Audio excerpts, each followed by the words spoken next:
Bienvenidos a World Affairs in Context.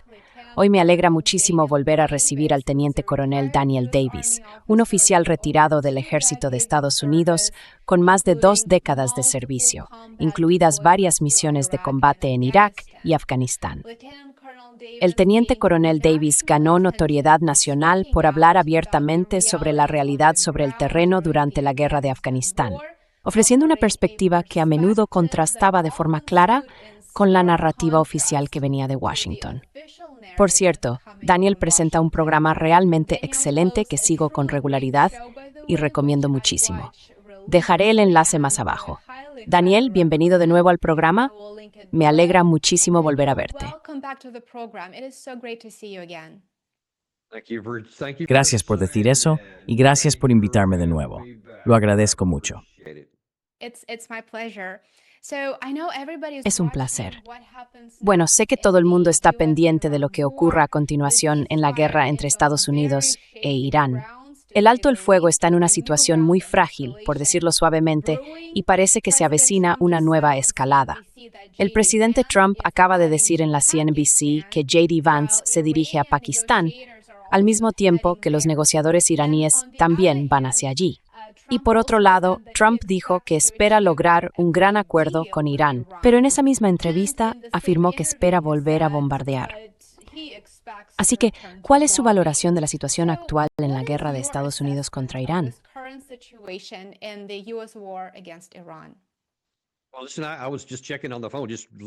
Bueno, mira, estaba comprobando el teléfono literalmente un minuto antes de salir al aire. Y ahora mismo, el equipo de la delegación estadounidense no ha salido de Washington, D.C. J.D. Vance sigue en la Casa Blanca esperando. Jared Kushner y Steve Witkoff, en realidad, no estaban volando a Pakistán, sino a Washington, D.C., supuestamente para reunirse con el presidente Trump. Y no está claro si alguno de ellos va a salir o no. Mientras tanto, pasa algo parecido en el lado pakistaní. Anoche hubo una avalancha de publicaciones en redes sociales, entre muchos de los principales líderes, en X y en Telegram, muy desafiantes, diciendo que nadie les va a obligar a rendirse.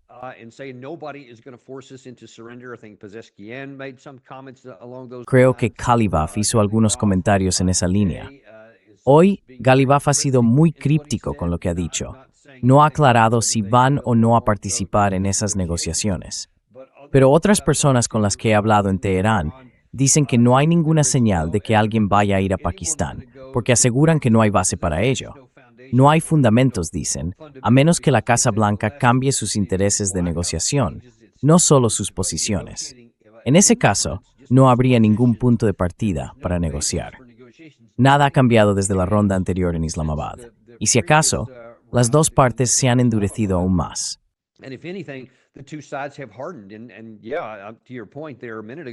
Y sí, sobre lo que decías hace un momento, no estoy seguro de que Trump se haya hecho ningún favor si realmente quiere llegar a un acuerdo negociado, al decir que espera empezar a bombardear cuando termine el alto el fuego el miércoles.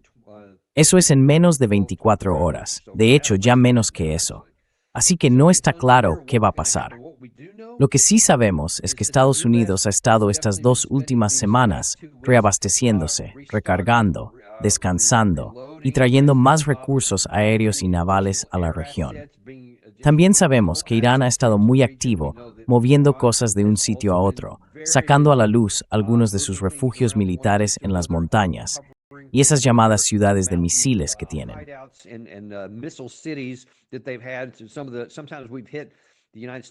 A veces hemos visto que Estados Unidos ha golpeado algunas de las salidas, esas por donde pueden salir los lanzadores móviles, y eso dejó muchos escombros. Pero ya lo han limpiado, lo han reparado, así que ahora sus capacidades son mayores. Da la impresión de que todo el mundo se ha estado preparando para que esto se reanude. Y ahora, en las últimas 36 o 48 horas, se ha visto un endurecimiento en el plano diplomático por parte de ambos lados. Nadie habla de compromiso ni de concesiones. Así que me cuesta ver cómo puede pasar otra cosa que no sea la reanudación de esta guerra. Ahora bien, ¿cómo va a empezar y quién va a dar el primer paso? Eso está en el aire. Pero no parece que haya ningún movimiento hacia una resolución.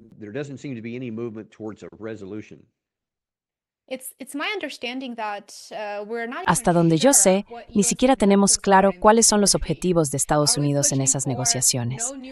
¿Estamos presionando otra vez para que no haya ningún tipo de enriquecimiento nuclear o realmente estamos negociando con Irán, por fin, desde una perspectiva racional? Así que, si esas negociaciones llegan a celebrarse, ¿esperarías que fueran negociaciones reales, de verdad? ¿O simplemente se trata de ganar tiempo hasta que todo el mundo esté satisfecho, preparado y listo para la siguiente ronda escalada?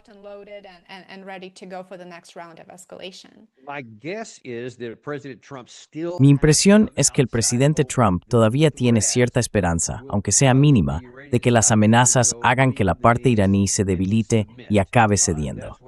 Eso es lo que pienso. Y si hablamos de cuáles son las condiciones, tenemos una idea bastante clara por lo que dijo Jack Keane en Fox News. Él decía algo así como, nada de enriquecimiento, ningún apoyo a los grupos aliados y ningún control del estrecho de Hormuz. Esos son los puntos principales. Y luego, más adelante, también hablarán de prohibir las armas de largo alcance, que básicamente es lo mismo que han estado diciendo desde el principio. Pero no hay ninguna posibilidad de que Irán acepte esas condiciones. Son casi lo contrario exacto de lo que dice la parte iraní, que insiste en que el reprocesamiento es un derecho soberano.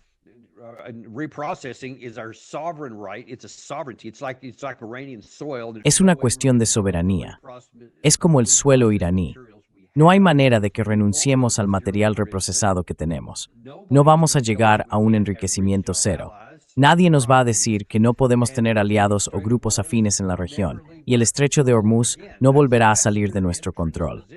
Esa es su posición de partida, y son literalmente incompatibles. No se les puede ni siquiera sentar juntos, así que no sé si alguna de las partes tiene esperanza de hacer otra cosa que no sea volver al conflicto, lo cual es complicado.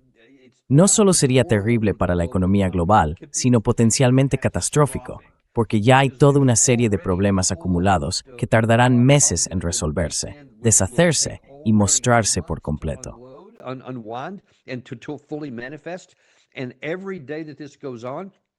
Y cada día que esto continúa, sobre todo si se alarga durante semanas o incluso meses, estamos hablando de la posibilidad real de una depresión global completa, como la de 1929. Y eso sería catastrófico, porque estaríamos hablando de millones de personas que podrían encontrarse de repente pasando hambre. Millones más podrían quedarse sin trabajo. Eso provocaría disturbios sociales en países de todo el mundo, y nosotros no somos inmunes a eso. Pero no creo que ninguno de los líderes esté pensando tan a largo plazo, y ese es, en sí mismo, un gran problema.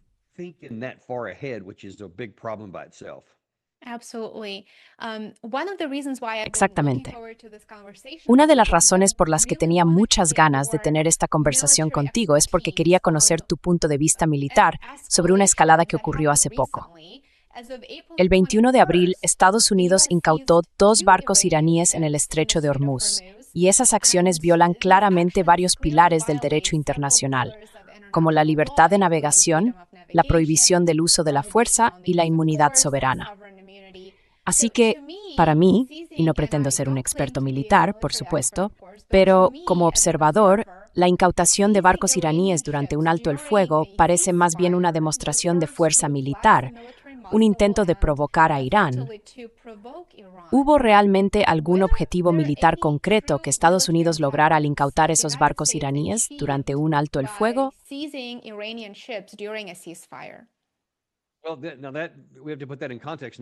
Bueno, ahora tenemos que poner eso en contexto.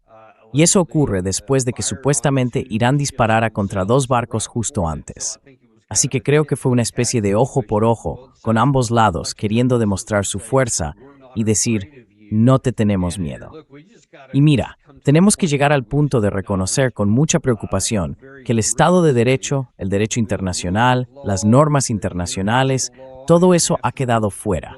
Ya no tienen ninguna influencia. Nadie siquiera finge cumplirlas. Nadie. Ni Estados Unidos, ni Irán, ni nadie. Ahora mismo, todo se reduce a ver qué puede hacer cada uno para salir adelante.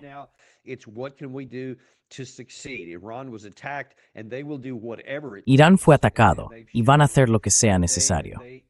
Han demostrado que tienen, diría yo, capacidad y control para escalar el conflicto. No respondieron de inmediato. Avisaron con antelación de que si los atacábamos, lanzarían fuego contra muchos de esos objetivos.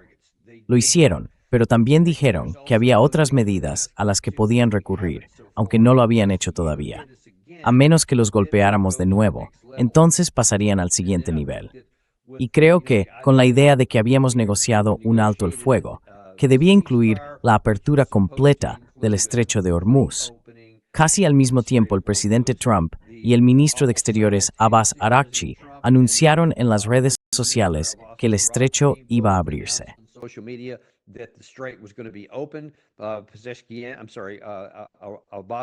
Lo siento, Abbas Araghchi dijo que según los términos que habíamos acordado, entonces estaba abierto. Y luego el presidente Trump y su equipo dijeron que también estaba abierto para ellos, pero el nuestro iba a mantenerse en vigor, lo cual es completamente contradictorio con lo que se había pactado. Así que naturalmente la parte iraní dice, bueno, entonces la nuestra tampoco va a estar abierta.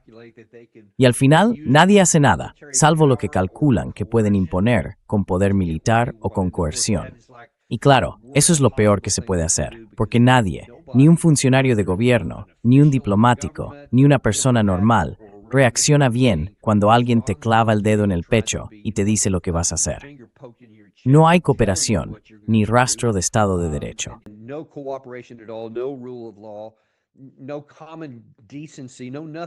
Ninguna decencia común, nada de nada. Todo eso parece no existir ahora mismo. Y eso reduce aún más las posibilidades de que lleguemos a un final aceptable y beneficioso para ambas partes. Sé que siempre iba a ser muy difícil, pero no veo ningún elemento fundamental que haga pensar a nadie que esto esté a punto de terminar o que haya algo en el horizonte. El presidente Trump me habló esta mañana de un gran acuerdo. Pero fue so a brain gran acuerdo, su haces boslas.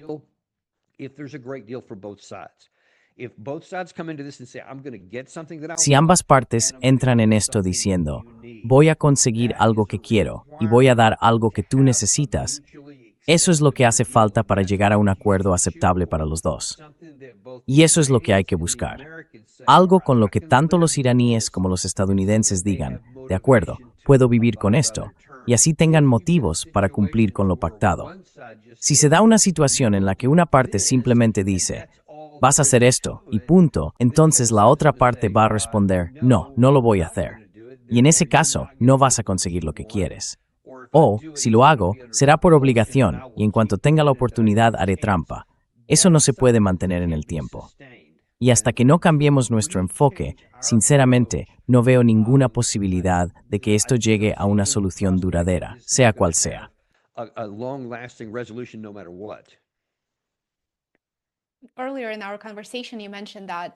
Antes, en nuestra conversación, comentaste que parece que estamos a punto de escalar, que esto no tiene que ver con una diplomacia real que pueda o no tener lugar en Pakistán. Esta mañana he visto que los radares de vuelo muestran una actividad bastante intensa de la Fuerza Aérea estadounidense dirigiéndose hacia Oriente Medio, y creo que tú también lo mencionaste. Así que, ¿cuáles son las señales a las que hay que estar atentos? Como experto militar, ¿qué indicios estás observando que te harían pensar que Estados Unidos se está preparando para lanzar ataques contra Irán?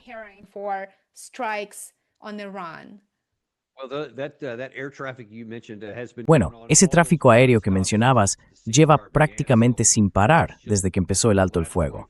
Así que de lo que hablas es solo de la información de las últimas 24 horas. Y te puedo decir, por ciertas fuentes que tengo conectadas con la gente desplegada en primera línea, que están listos. Todos están listos. Irán está listo. Todo está preparado. Solo falta una decisión política, de un lado o del otro, para que algo se encienda y vuelva a activarse. Desde el punto de vista militar, no hace falta más preparación. No vas a ver nada nuevo, porque ya lo hemos visto todo. Irán no ha ocultado que se está preparando. Trump volvió a presumir esta mañana de que él también lleva días preparándose. Así que todo el mundo sabe que los ejércitos de ambos lados se han rearmado y están ahí, esperando a ver qué deciden sus líderes políticos. Ahí es donde estamos.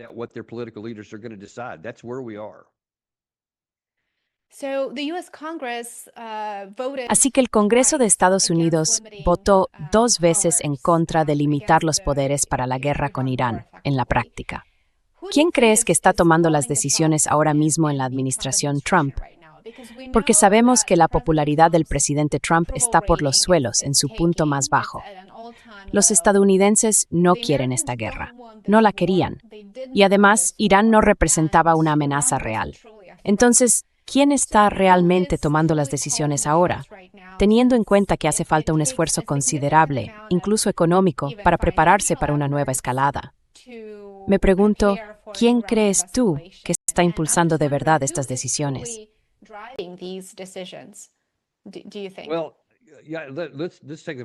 Bueno, vamos a coger también la primera parte de lo que has dicho, porque eso es algo que de verdad me irrita y me pone en marcha. Hablar de la abdicación de responsabilidad por parte del Congreso de los Estados Unidos. Nuestro país se fundó y la Constitución se construyó expresamente, con los artículos 1 y 2 dejando claro que habría una división de poderes, que el soberano no tendría la capacidad de llevar unilateralmente al país a la guerra, como ocurría en muchos otros países del mundo en el siglo XVIII. No queríamos eso. Así que establecimos deliberadamente barreras entre ambos poderes y dijimos que solo la legislatura puede llevar al país a la guerra, precisamente porque es algo difícil de hacer.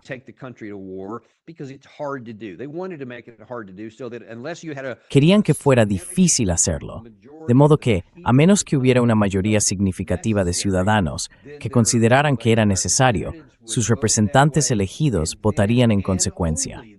Y solo entonces, y únicamente entonces, el comandante en jefe tendría la autoridad para usar la milicia o el ejército, como se llamaba en aquella época.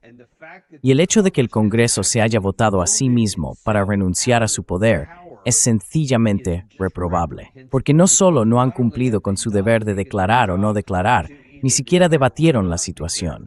Se negaron incluso a hacerlo. Y ahora, las únicas votaciones que han celebrado han sido para dejarse sin poder, para no imponer ningún tipo de límite, ninguna clase de control, nada, sobre la oficina del jefe del Ejecutivo.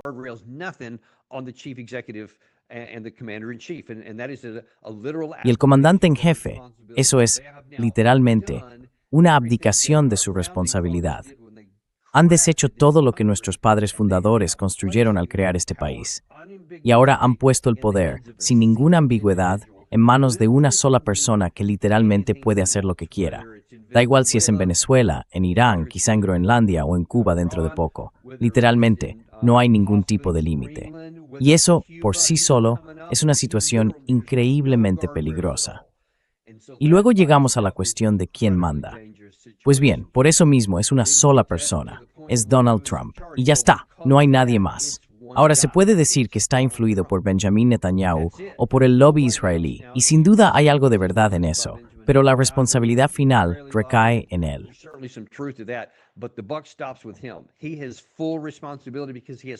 Él tiene toda la responsabilidad porque tiene toda la autoridad. Nadie más puede hacerlo, solo él. Ni el secretario de Defensa, ni el jefe del Estado Mayor Conjunto, ni los líderes del Senado o de la Cámara. Solo Donald Trump.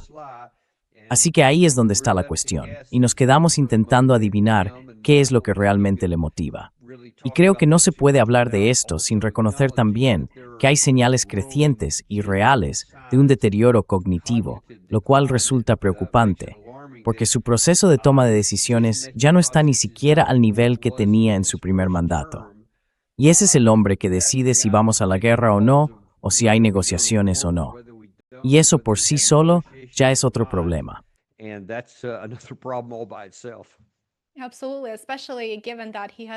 Por supuesto, sobre todo teniendo en cuenta que él tiene el botón nuclear. Eso cambia completamente la perspectiva. Tú tienes una enorme experiencia militar, has sido veterano de combate en 4 ocasiones, y quiero preguntarte, basándote en tu evaluación y en tu experiencia previa en las Fuerzas Armadas de Estados Unidos, ¿podría Estados Unidos derrotar hoy a Irán en una guerra convencional? Y por supuesto, sin tener en cuenta la opción nuclear, ¿podría Estados Unidos ver militarmente a Irán? No, absolutamente no. Voy a decirlo de forma categórica. El problema es militar. Dejemos la moral a un lado, incluso la estrategia. La pregunta es, ¿tenemos la capacidad militar para derrotar a Irán de forma total, como se hizo con Alemania en la Segunda Guerra Mundial? Es decir, algo así como marchar sobre Berlín, tomar el país y que firmen una rendición. O como en Japón, por ejemplo. Pues no, en absoluto, porque la geografía de Irán es enorme, del tamaño de buena parte de Europa Occidental, 4 veces más grande que Irak. Y el terreno es muchísimo peor desde una posición ofensiva, lo que le da todas las ventajas posibles. La mitad occidental del país es una cadena tras otra de montañas, y sería casi suicida para cualquier ejército intentar avanzar por ahí. Da igual que tengas 1 millón de hombres.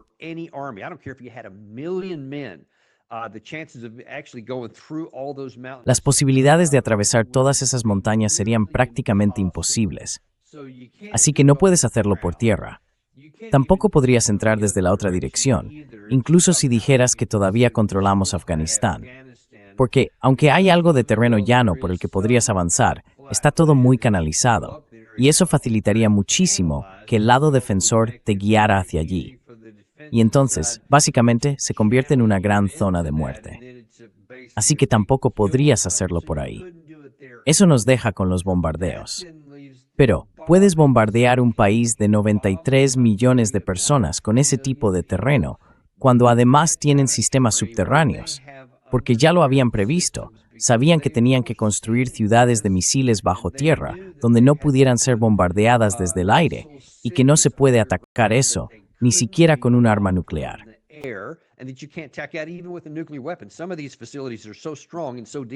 Algunas de esas instalaciones son tan resistentes y están tan profundamente enterradas que ni siquiera un arma nuclear podría destruirlas.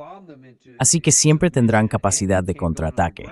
Si no puedes bombardearlas hasta doblegarlas y tampoco puedes entrar por tierra, entonces, por definición, no puedes ganar. Lo único que podrías hacer es causarles tanto dolor que decidan rendirse por motivos políticos, que es lo que el presidente Trump ha estado esperando. Pero si sabes algo sobre la cultura iraní, sobre su historia, sobre su disposición a sufrir y su capacidad para hacerlo, verías que sería una insensatez absoluta iniciar una guerra con la esperanza de causarles tanto dolor que se rindan voluntariamente.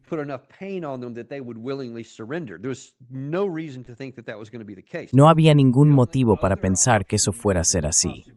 La única otra opción, la posibilidad que quizá tenían en mente, era decir, bueno, mira todas estas protestas que están ocurriendo, muchas de las cuales nosotros mismos facilitamos. Pero sí que había un trasfondo, porque he hablado con algunos expatriados que viven aquí en Washington, D.C., y me han contado que había mucha gente que de verdad odiaba al régimen y que había estado protestando de forma intermitente a lo largo de los años. Pero nunca fue suficiente como para poner al país o al gobierno en un riesgo real.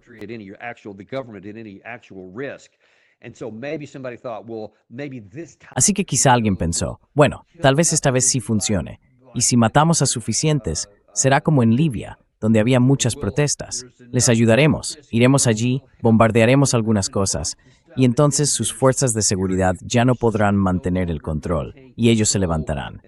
Pero aquella era una situación muy distinta, en un país mucho más pequeño y con una población y una cultura completamente diferentes.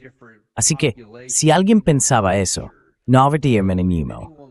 Ajbits para Srerik Kuitaternimi. Lao, Yithien que están en una cuestión militar, no hay.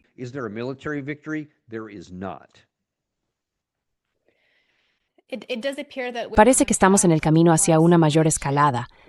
¿Cuáles son los próximos movimientos militares más probables, tanto de Washington como de Teherán?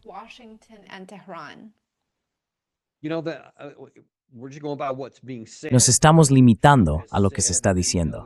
El presidente Trump ha dicho, y muchos otros lo han repetido, que entraremos y atacaremos todas sus infraestructuras energéticas. Atacaremos sus puentes, sus instalaciones, todo lo que utilicen para obtener beneficios económicos y cualquier medio que usen para facilitar y apoyar a su ejército, para mover tropas. Entraremos y eliminaremos todo eso.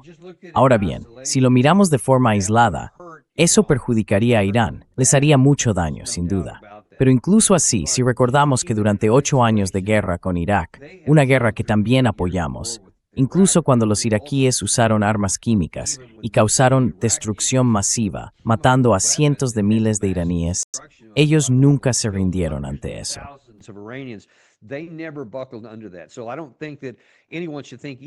Así que no creo que nadie deba pensar que eso funcionaría si se hiciera de forma aislada. Pero no está ocurriendo de forma aislada. Y la parte iraní ha dicho, si atacáis esos objetivos, aquí tenéis mi lista de objetivos y voy a recorrer todo el Consejo de Cooperación del Golfo y también Israel, y vamos a golpear estos puntos que ya han detallado. Y hasta ahora, cuando han dicho que iban a atacar algo, la mayoría de las veces lo han hecho exactamente así. Y desde luego, tienen la capacidad con misiles para alcanzar los objetivos que mencionan. Estamos hablando de instalaciones petroleras, energéticas, eléctricas y también de barcos en el Golfo que quedan varados y, por supuesto, de plantas de tratamiento de agua, las desalinizadoras. Irán ha dicho, si atacáis esas infraestructuras, lo convertís en un ataque existencial para nosotros, así que nosotros también lo convertiremos en un golpe existencial para vosotros.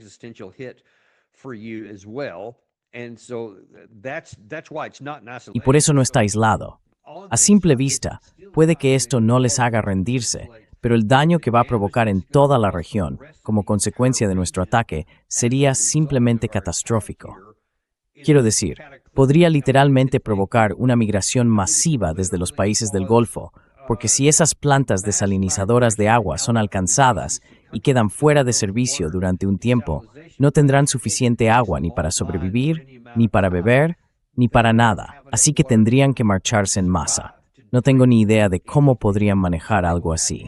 Así de grave es la situación. Y parece que Irán está dispuesto a jugar esa carta si el presidente Trump decide jugar la suya ofensiva.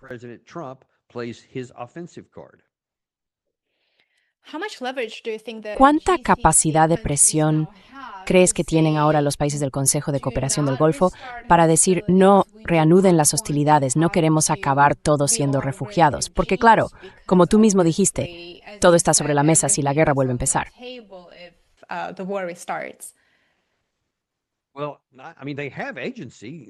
Bueno, quiero decir, ellos tienen capacidad de decisión. Ahora tienen esa posibilidad. Y de hecho, hoy mismo he almorzado con un diplomático de un país muy amigo de Estados Unidos, aquí en Washington. Y está claro, por lo que hablamos, que la mentalidad sigue siendo la misma que ha tenido durante las últimas 7 u 8 décadas, desde el final de la Segunda Guerra Mundial. Es casi una sumisión automática hacia Estados Unidos. Y aún ahora, cuando se ven todos estos costes crecientes por dejar que Estados Unidos haga lo que quiera, eso está empezando a representar una amenaza potencialmente existencial, incluso para ellos.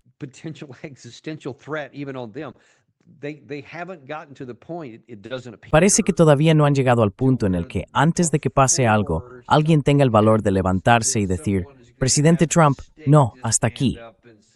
El otro día daba la impresión de que los Emiratos Árabes Unidos lo estaban pensando, cuando decían algo como, quizá podamos ocuparnos de nuestra propia seguridad a partir de ahora, así que no hace falta que te preocupes por volver. O, ya sabes, a lo mejor sería mejor idea empezar a hacer negocios en yuanes o en otra moneda que no sea el dólar. Estaban, digamos, pensando en voz alta, pero nadie se ha enfrentado a él.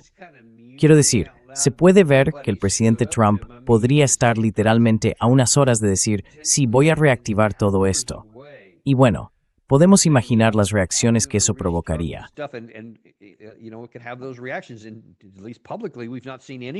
Y al menos públicamente, no hemos visto a nadie de ningún país del Golfo levantarse y decir, dile que no. Ahora bien, si eso ocurre, creo que se cruzará ese umbral psicológico y la gente empezará a hacerlo, porque está claro que, como dijiste al principio del programa, esta guerra nunca debería haber empezado. Nunca hubo jamás una amenaza existencial para Estados Unidos. Nunca hubo una amenaza inminente contra nada en Estados Unidos. Fue completamente fabricado. Es esta guerra, morally deggestigog me, full phrase, fiberthringstein mis tworsar, merfon. En utafun Brithaling is Froth. Int. People in the region are aware that it was fraudulent. And if now you go back in again saying that Y si ahora vuelves a entrar diciendo, tenemos que volver a entrar ahora, ellos saben que no es necesario. Y hay un acuerdo sobre la mesa que podrías aceptar. Solo tendrías que darle algo a Irán para conseguir algo a cambio, pero no estás dispuesto a dar nada. Sin embargo, ellos ven que hay algo que podrías hacer. Y si decides no hacerlo otra vez y reanudas la guerra, eso les provoca esta reacción. Creo que después de eso habrá una ruptura. Pero el coste, en ese punto, podría ser altísimo. Es una pena que tenga que llegar a ese extremo para que alguien se levante de verdad y defienda su propio país.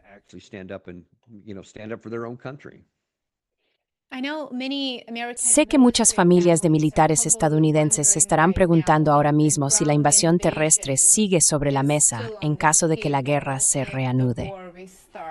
¿Cree usted que sí? ¿Piensa que es una de las opciones que está considerando la administración Trump?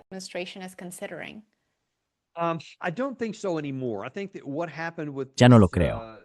Pienso que lo que pasó con ese rescate tan caótico del piloto derribado, creo que era un F-16, cuando estaban el piloto delantero y el trasero y tuvieron que ir a rescatarlos. Y el segundo piloto costó tantísimo, con 4 aviones MC-130J, esos grandes de 4 hélices, más los 4 helicópteros, y todos esos restos esparcidos por el suelo. Creo que eso, me lo dijo alguien con acceso a la Casa Blanca, le asustó y entendió que estuvieron a punto de tener un montón de prisioneros de guerra, lo que habría sido un desastre de relaciones públicas para Estados Unidos. Y por lo visto, hay bastante gente dentro que les está diciendo que necesitan cualquier objetivo en tierra, sea la isla de Karg, Keshm, o incluso esa idea absurda de intentar recuperar materiales nucleares en algún punto del país. Todo eso provocaría enormes bajas y tendría muy pocas probabilidades de éxito. Así que creo que tal vez alguien por fin consiguió hacerle ver al presidente Trump que no merece la pena correr ese riesgo. Ahora mismo, creo que probablemente lo vamos a dejar pasar, a menos que ocurra algo realmente loco.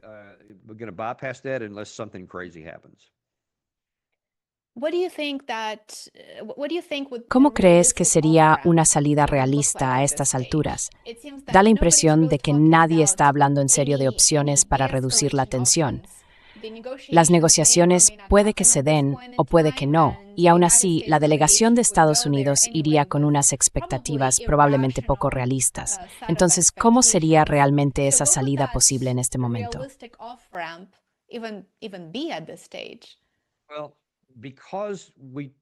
Bueno, porque ya hemos empezado esta guerra y ahora hemos abierto la puerta para que Irán tome el control físico del estrecho, algo que en sus primeros 47 años nunca había hecho y que jamás habría hecho si no los hubiéramos empujado a una situación en la que esa era casi la única carta que les quedaba por jugar.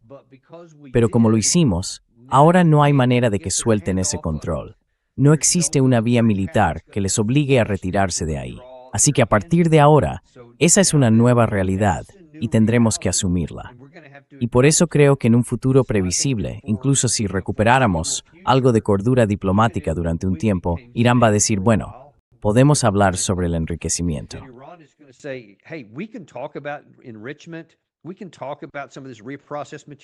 Podemos hablar de parte de ese material reprocesado, y por lo visto están dispuestos a decir, oye, quizá estemos dispuestos a bajarlo del 60 y diluirlo hasta, no sé, un 20 o incluso menos con el tiempo. Puede que reduzcan el nivel de enriquecimiento desde el 60% actual hasta un 3,67%. Tal vez vuelvan por completo a los niveles del JCPOA de antes.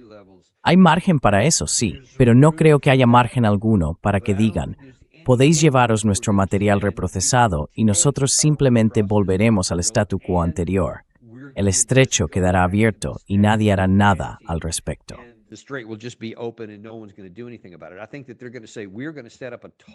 Creo que van a decir, vamos a poner un peaje como forma de reparaciones, porque eso es una de las cosas que ahora mismo consideran innegociable.